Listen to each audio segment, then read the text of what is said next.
Agora você verá um resumo do módulo de legislação. Vamos iniciar lembrando de que o trânsito não é composto apenas pelos carros, mas também pelo homem e pela via. Sendo assim, é responsabilidade do condutor preservar pela segurança das demais pessoas. Via é onde transitam pessoas, animais ou veículos. Seus componentes são a pista, a calçada, o acostamento, a ilha e o canteiro central.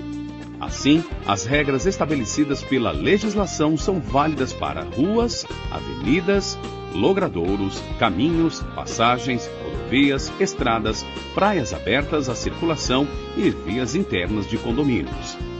As vias são classificadas de acordo com sua localização, como urbanas e rurais. As vias rurais são diferenciadas da seguinte forma: rodovias possuem a via pavimentada. Estradas não possuem pavimentação na via. Lembre-se que o limite de velocidade, quando não sinalizado, deve respeitar o definido pelo Código de Trânsito Brasileiro. As vias urbanas são classificadas em via de trânsito rápido, possui o trânsito de veículos livre, sem obstrução, sem travessia de pedestres e sem terrenos em seu limite. Via arterial é aquela que liga os bairros de uma cidade e tem interrupção do tráfego, com semáforo e circulação de pessoas, como as avenidas. Via coletora liga e distribui o trânsito, possibilita o tráfego, como as ruas de um bairro, também possui semáforo e permite a circulação de pessoas.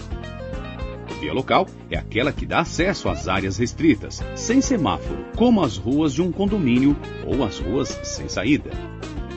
Assim como nas vias rurais, quando não há sinalização nas vias urbanas, você deve respeitar o limite de velocidade estabelecido pela legislação.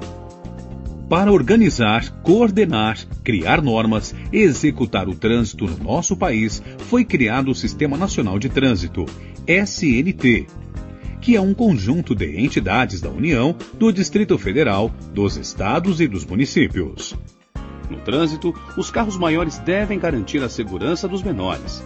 Os veículos automotores devem preservar a segurança das bicicletas e demais veículos sem motor. E todos devem prezar pela vida do pedestre. Para garantir a segurança nas vias, você viu que é importante manter o veículo em boas condições, com a revisão em dia e abastecido. Essa atitude evita que ele pare na via para reparo ou por falta de combustível, atrapalhando o tráfego dos demais veículos. Por isso, são consideradas infrações. Veículo parado nas vias de trânsito rápido e rodovias, para reparos. Veículo parado nas demais vias, também para reparos, é uma infração leve, 3 pontos na CNH. Veículo parado por falta de combustível. Para mudar a marcha ou acionar os equipamentos do veículo, você pode dirigir com apenas uma mão no volante e nas demais situações deverá manter as 2 mãos no volante. Você também deve usar um calçado que se firme nos pés sem comprometer o uso dos pedais. A circulação de veículos deve ser sempre pelo lado direito da via, com exceção de manobras sinalizadas. Conduzir na contramão é uma infração sujeita à multa respectiva. Na via de duplo sentido, é classificada como uma infração grave, 5 pontos na CNH. Na via de sentido único, é uma infração gravíssima, 7 pontos na CNH. O veículo deve sempre transitar na pista e utilizar as calçadas apenas para acesso às garagens, por exemplo. Transitar nas calçadas, passeios, passarelas, ciclovias e divisores da via é uma infração gravíssima, 7 pontos na CNH. E o valor da multa pode ser multiplicado 3 vezes.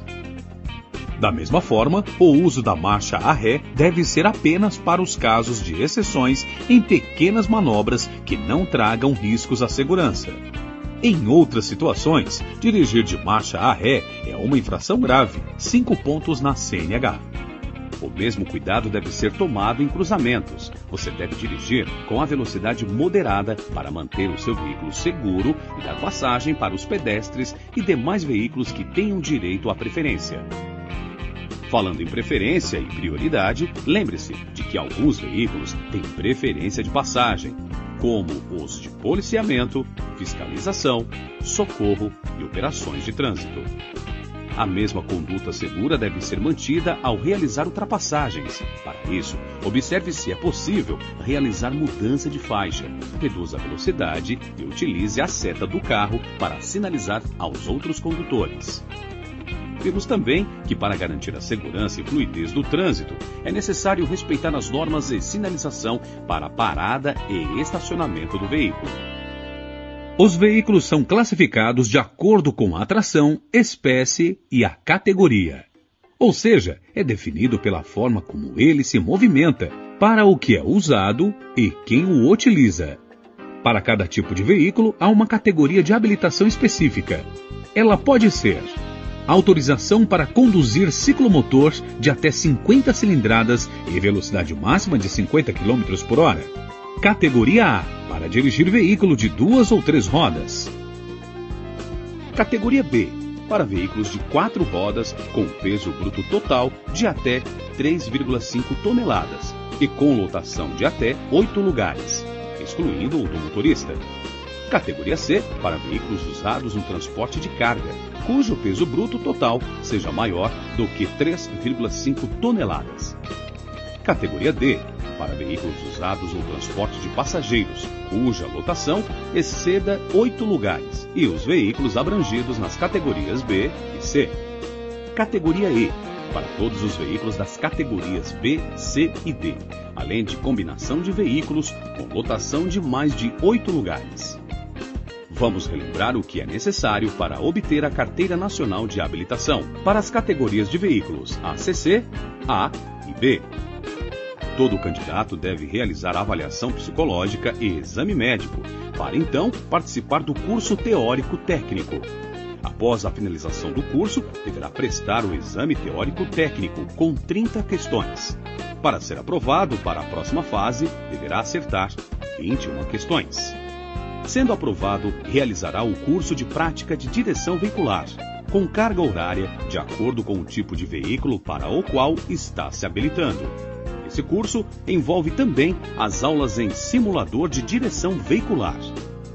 Após cumprir a carga horária necessária das aulas práticas, o candidato deverá realizar a prova prática em via pública. Caso seja reprovado no exame teórico ou prático, o candidato poderá remarcá-los após 15 dias. Para isso, deve entrar em contato com o CFC, Centro de Formação de Condutores, em que estiver matriculado. Aprovado no exame prático, o candidato receberá permissão para dirigir, PPD, é a carteira provisória, válida por 1 ano. Para obter a CNH definitiva, o condutor não poderá ter cometido nenhuma infração gravíssima ou grave e nem ser reincidente numa infração média.